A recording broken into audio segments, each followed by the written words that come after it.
talk to me about the schooling in Flint. You know, what is so off about the schooling there?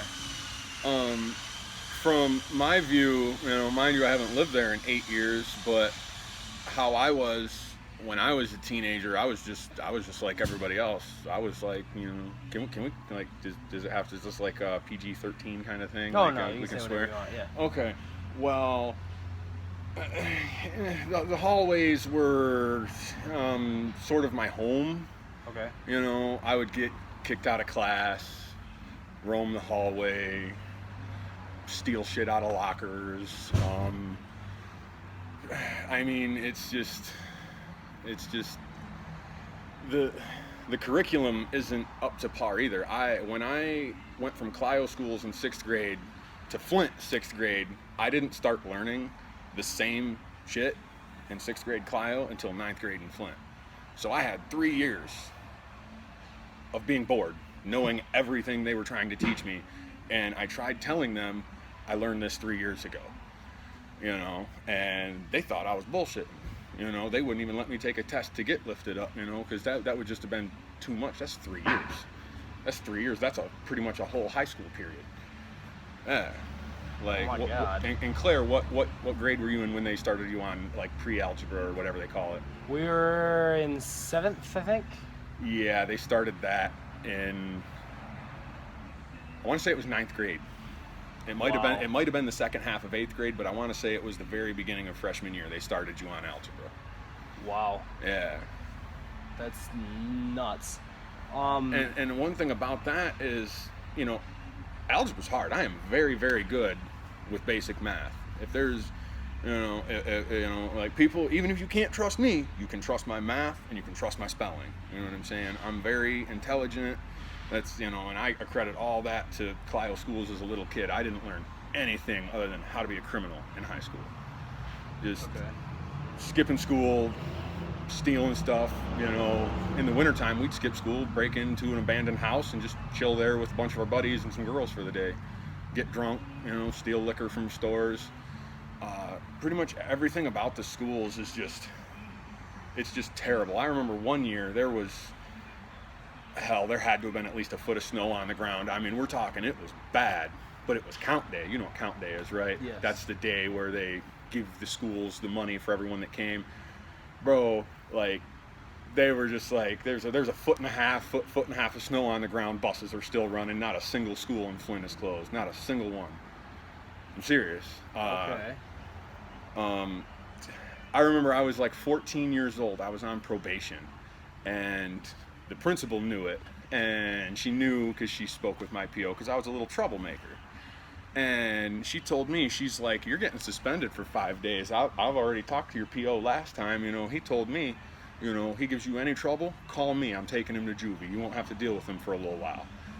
And she's like, you want to go to juvie? I'm like, no. And she's like, well, I got a deal for you. She's like, you got a 5-day suspension. That's 7 days because of the weekend. Count days between now and then. I'm going to make a deal with you. She says, if you show up on count day, go to every class, you're not late, and give us no problems on count day, I'll forget this existed. And that should have sent me to juvie. And I was just like, yeah, I can come to school on count day. Yep. Another thing about the school is I was a bad kid. They had me in the bad kids classes. It was technically special ed, but it wasn't like, it was just bad kids. They called it EI, emotionally impaired. And I heard, what was that teacher named? Mrs. And she would just, like, if there was a altercation between two students in the class, she would literally shut the door and let us fight it out. One of us would be walking out of there fucked up. Yeah, I'm serious. What? Yeah, dead serious. That bro. is crazy. I'm dead serious, bro. There was this kid. His name was, and I remember this kid. He was shouting racial epithets at me. He called me the N-word. And like, it didn't piss me off. Like, I don't care. I know what I am. I'm white and I'm proud. This is how God made me. This is how I'm supposed to be. But this dude's calling me out my name, and you know, everyone else is just like, oh, he just called you then, where you got to beat his ass. And I'm just like, okay, you know. So the teacher closes the door. I remember I hit this kid in his jaw, lifted him up off the ground. He literally ran and hid underneath a desk and was just screaming until security guards walking by came in and saw what was going on. And then the teacher was like, I was trying, you know, she was trying to cover her own ass. She didn't like the kid. I mean, she didn't like me either, you know, but she liked him less. So she was willing to let me put the paws on him, you know. Everything about that school, I've seen riots in my cafeteria. I was skipping class, going to a lunch I wasn't supposed to, higher than giraffe's pussy, right? And I'm standing in line waiting for my shitty ravioli or whatever the hell it was that day, shitty school lunch. And all of a sudden there's chairs getting thrown, tables getting flipped. First thing the lunch ladies did, you know, the lunch ladies that sell shit, they grabbed the cash registers and ran, because there's a riot. There's 500 kids in there, just mayhem.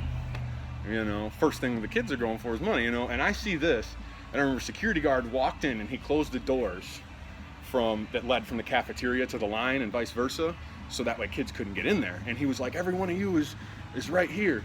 You know, every one of you guys are being witnesses to what happened. And I'm just like, shit, no, I'm not. I'm on probation. I'm skipping class. I was on probation for truancy at the time. I was like, I'm skipping class, shit, I'm out of here. So my last, you know, act that day was I took off my book bag, and they had these big old chocolate chip cookies. I'm serious, bro. They were like this, you know, and they were 50 cents a piece. I shit you not, bro. I opened up my book bag and dumped the whole thing of cookies in my book bag and took off, right?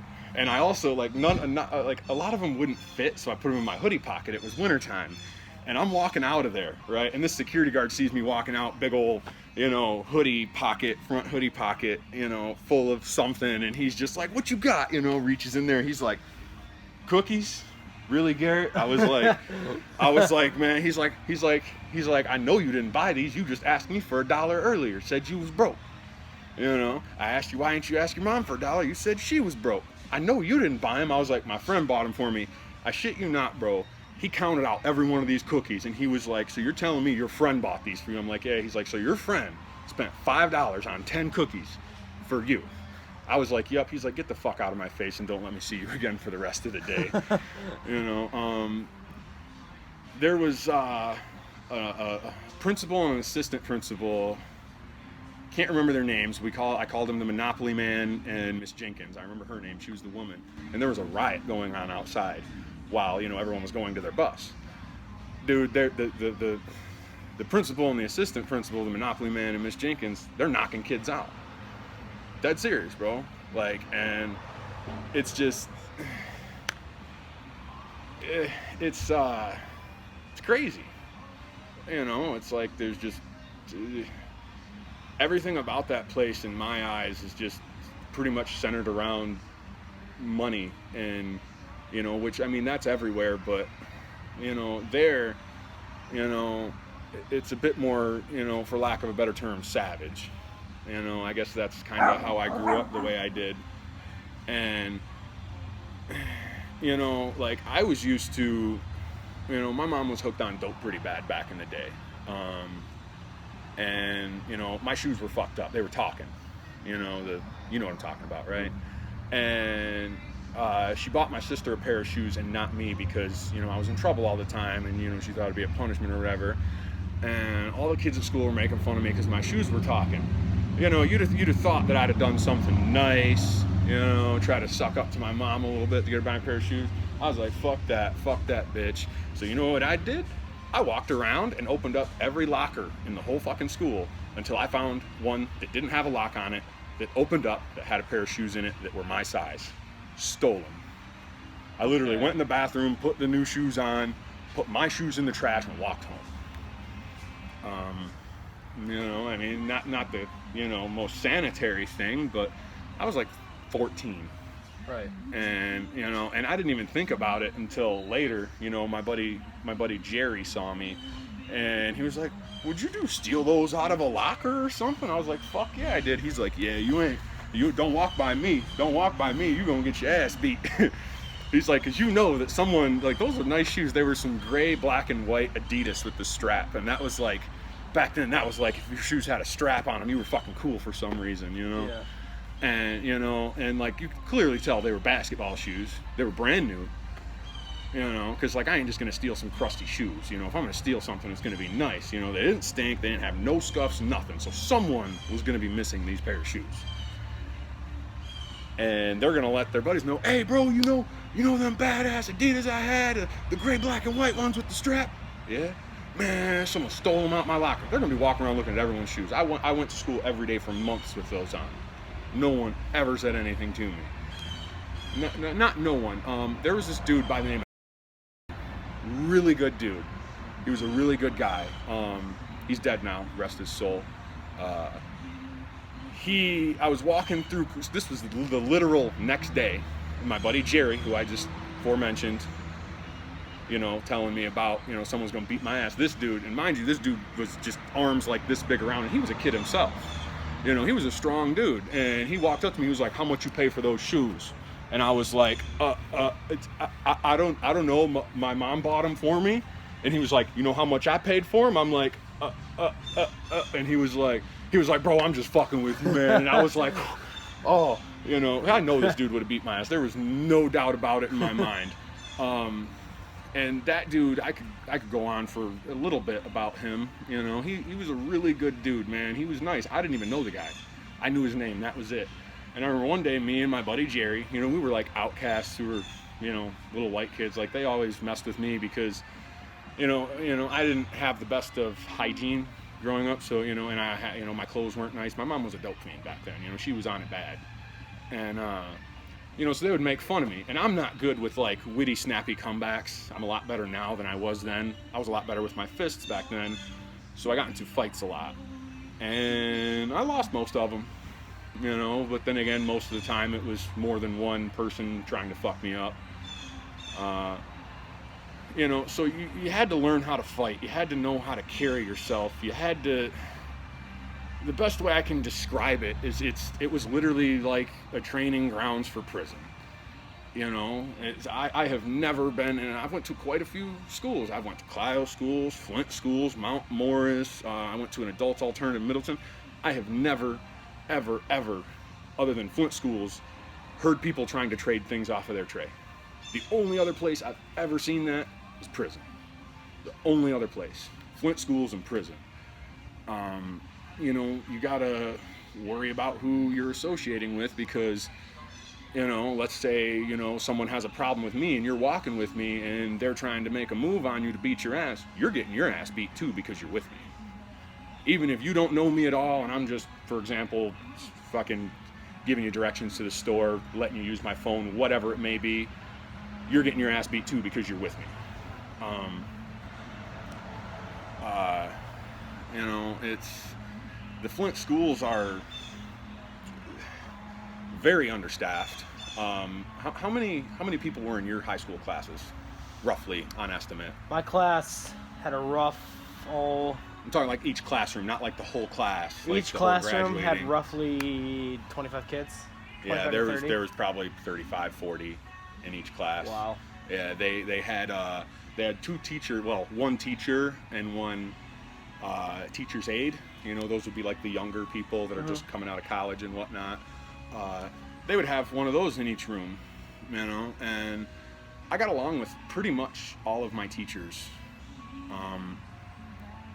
You know, there was a few that, you know, knew me during those 3 years that I mentioned earlier where I wasn't learning anything new. So I had, there was this one history teacher, his name was Mr. Stevens. He had me in 7th grade. This was when they had just shut down Whittier Middle School. And then they moved all the 7th and 8th graders, because Flint is kindergarten through 6th grade is elementary, 7th and 8th is middle, 9 through 12 high school. So, you know, they took and closed down Whittier, that's literally right next door to Central, which is right next door to the Flint Public Library. It's on Crapo Street, just in case you're wondering. You know, place for you to go off camera and whatnot. But they moved all the 7th and 8th graders over to the high school. So 7th grade, let's see, That's 7, 8 because of kindergarten. That's 8 years of school starting 5. I was 13 years old. I'm in there, I'm in there with, all the older kids and everything, people are selling drugs in the hallways. And I remember one day I was in the bathroom, minding my own business, taking a piss, about to go to class. There were a bunch of kids in there shooting dice. This one security guard came in there, caught everyone shooting dice, and was literally like, I want $5 from each and every one of you, or you're all going to see Officer Wheeler. Now that I bring up Officer Wheeler, that dude cuffed me and beat my ass in the school one day. I'm dead serious, bro. He cuffed me. He was like, you're under arrest. Puts one cuff on, goes to put the second cuff on, and then just stops, boom, blasts me and just starts hitting me. Beat my ass. Jesus. Yeah. There was another police officer. He maced me. I may or may not have shouted a racial epithet at him and told him that I would beat his bitch ass and that he was a piece of shit pig and, things of the nature. He fucking maced me. Yeah, he maced me. He maced me, and what's it? The chicken wing where they put your arm behind your back and then like lift it up to where like your arm here, your hand is showing. Yeah, he did that to me. Wow. Took me to the office while I was maced. I'm just screaming all sorts of bullshit. Couldn't see anything. People are laughing at me. I'm fucking spitting. I can't see. I'm fucking maced. I'm spitting in every direction. Fuck you, bitches. I'm trying to kick people. And this was all in high school. Then again, the thing about it is, depending on, like, earlier how I mentioned, how you carry yourself, who your friends are and all that, those are also things that could matter in how your schooling environment goes. Because if you weren't like me and, went to a better school, then, you're learning the stuff.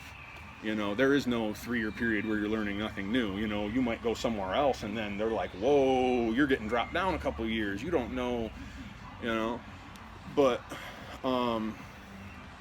when Flint Central closed down, I went there for quite a few years. I think like 3 years. Went there 7th grade. I failed 7th grade. They lifted me to 8th. Or no, first time I failed 7th.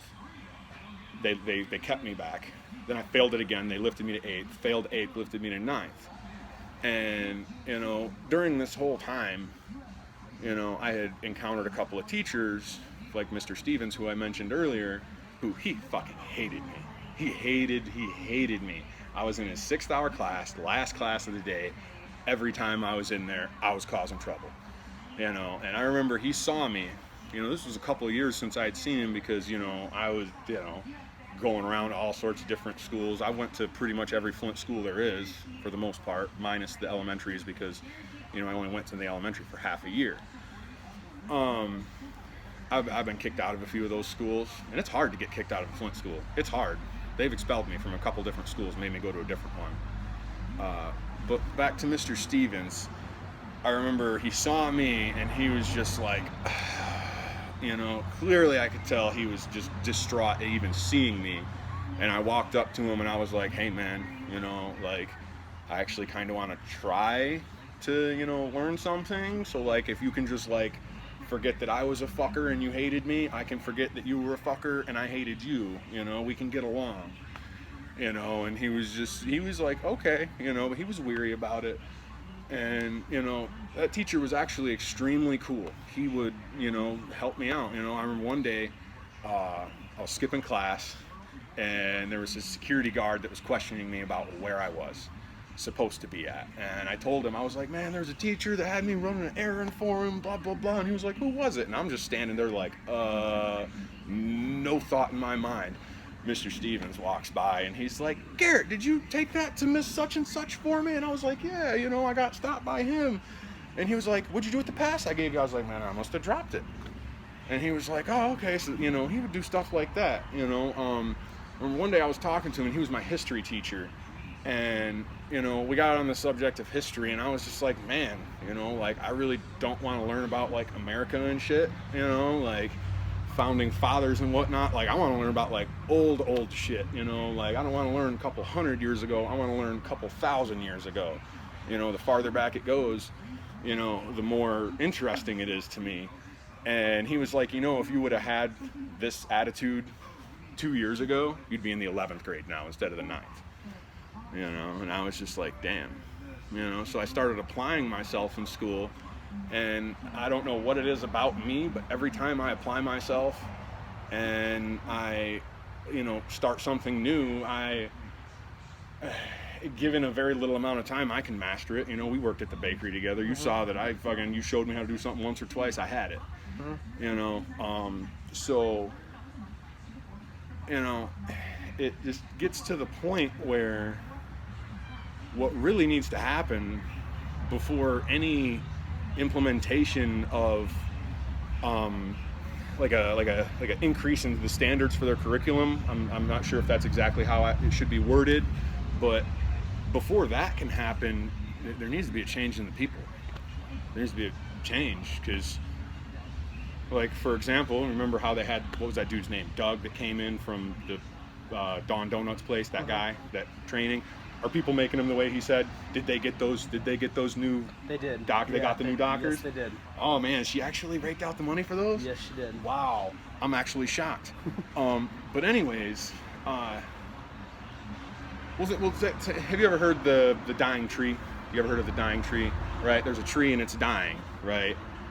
You take it away, you dig up all its roots, you take it away, you give it Miracle Grow and blah, blah, blah. It starts getting healthy again. Everything's good. If you take it right back and put it right where it was, it's just going to start fucking dying again. There needs to be a change in the people. I was told a long time ago when I was in prison, there was this dude, and I was just like, man, I can't wait to get out of here, get the fuck out of Michigan, blah, blah, blah. And he said that I know of one thing that can help you way more than a change of scenery. I was like, what's that? He's like, a change of self. And I didn't get it. I asked him about it. He told me to think about it. So I thought about it, probably a couple days before I approached him again about it. And, what I thought about, a change of yourself was like, changing clothes and, blah, blah, blah, And he was like, no, man, like, you need to change the people you associate with, change the things that you do. Every one of us is in prison right now, because we weren't living right. And, if you get out there and you do the same exact shit, you're gonna come right back. Like the dying tree. You take it away, give it shit to, better itself, put it right back, fucking dying again. So I try to better myself. And the thing about the Flint schools is fucking kids, man. Kids are fucking evil. Kids are evil as fuck, man. Like, I don't know how it was, but, in other schools, but, last day of school where I went to school at, there's fights all day. All day, every day. Someone pissed you off the second day of school, you're beating their ass on the last day. It's just all day. All day, it's just fights.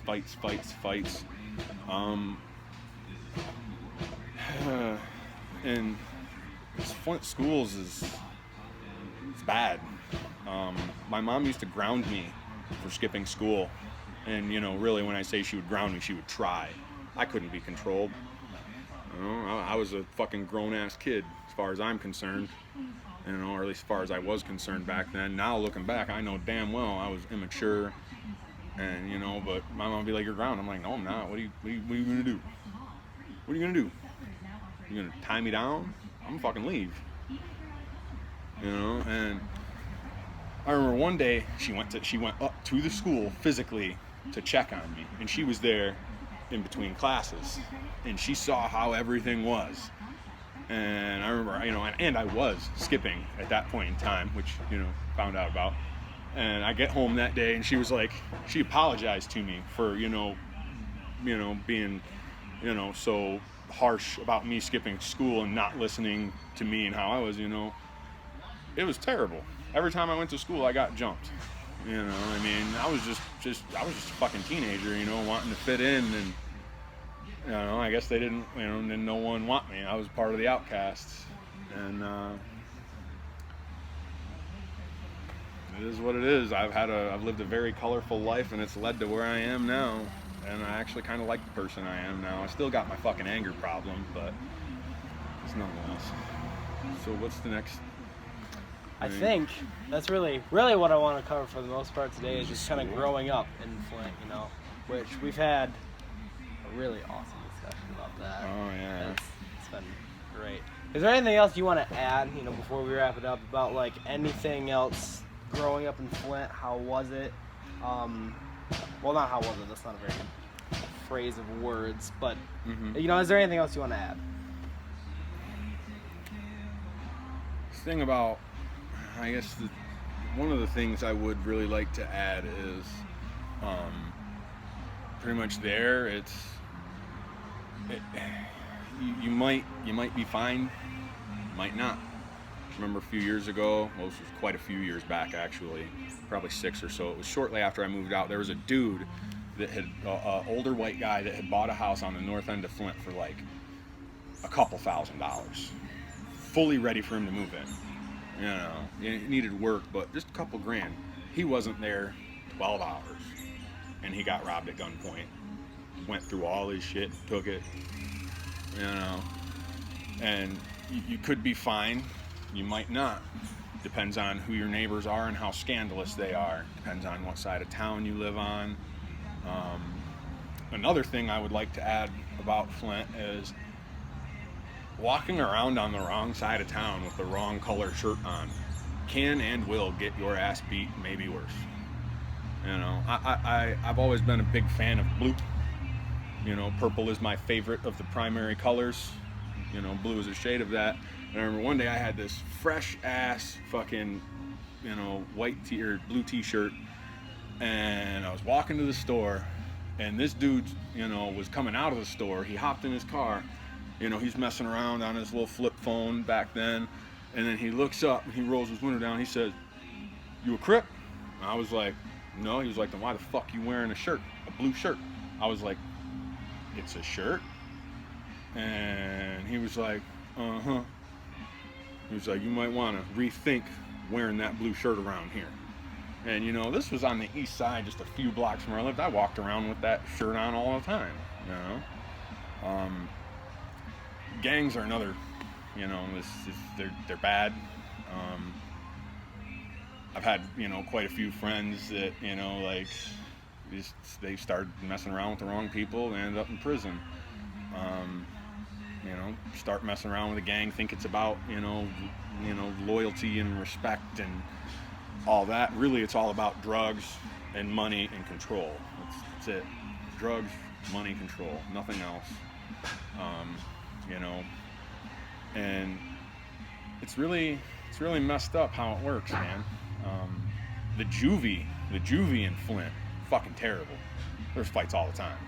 That's fucking worse than prison. That juvie was downright, hands down terrible. There was 15-year-old kids my age, kids younger than me, stabbed one kid. I remember he was like 7 years old. He stabbed his mom. There was another kid, I can't remember his name. I want to say it was Henry, but he was in there he killed somebody. He was in there, I got out and went back twice. And with a year of probation mixed in there before I came back. He was still there, waiting to get sentenced. Jesus. Yeah, he was still in high school. What? Mm-hmm. Wow. And so the whole thing about Flint is, it's bad. It's not as bad as everyone makes it out to be, but it is still bad. Okay. And I guess just, if you find yourself in Flint, mind your P's and Q's, and don't stick your nose where it doesn't belong. And unless you see, Jesus Christ's second coming, you didn't see anything. You don't talk to police. You don't do any of that. Unless your house is on fire and you need a fire department, you don't call the police. There's times where 3-4 o'clock in the morning on the 5th of July, we're sitting in the front yard drinking Four Locos, shooting guns off for hours. Not a single cop came. None of the neighbors within, earshot of the gunshot called the police. So, another thing, and all the schools that they have that are shut down, they not too long ago tore down, the hell was the name of that school? Holmes? No, it wasn't Holmes. Holmes was another one. That one's on Franklin, on the east side, way down on Franklin, right by Dordt. I can't remember the name of it. It's going to drive me crazy, and I'll text it to you later when I remember the name of the school. But it was right on the corner of Davison and Iowa. Yep. So, there's a lot of schools that were shut down. Central, every water fountain you would go to, the water that came out of it just tasted rusty, irony, metallic-y, and it was bad. That's before all the crazy shit with the water happened. Mm-hmm. I moved out in 2011, March 2nd, 2011. I never had to, turn my faucet on one day and see that the water's brown. When I was there, the water was good. I never had to boil it, filter it, nothing. We didn't have a water filter, none of that. We never bought bottled water. We drank it right out of the faucet for years. Yeah. The whole time I lived there. Water right out the faucet. And ironically, it wasn't until I moved out and I moved to St. Louis, Michigan, and there the water was bad. It smelled like sulfur and rotten eggs. That's what the water smelled like. And then, I had to start, drinking bottled water. And then I heard about Flint, and I would always be like, man, I wish I still lived in Flint, the water's good there, and then I start seeing on the news about Flint water and how they, put it in a white bowl and it's all, and then I'm like, I guess this ain't so bad. Right. And I guess I kind of want to try and wrap this up. I guess the last thing I really want to say today is just, I don't know. There's just so much. I could go on for days about crazy shit I've seen crackheads do.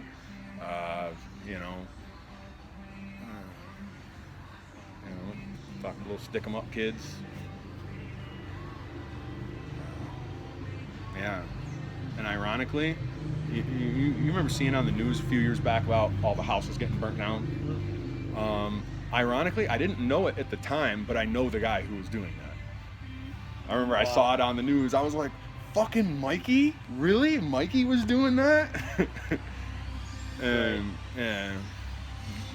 I think he did like a county year for that, and then got out and murdered someone. And he's in prison now. Wow. Yeah. That's crazy. Yeah. So I think the next step for me, I have a friend that moved there after high school. I used to get a really good job down there. From now. Around here? Yeah. Okay. And he said he's waiting for me to give him the text. I'm gonna go to his house. He's gonna take me all around that entire city. So I guess that's the next step, and we'll see how that goes. But that should be interesting. So thank you for doing this. I really appreciate it. No problem, buddy. No problem. Good to see you again too. Thank you all for tuning in, and we'll see you soon.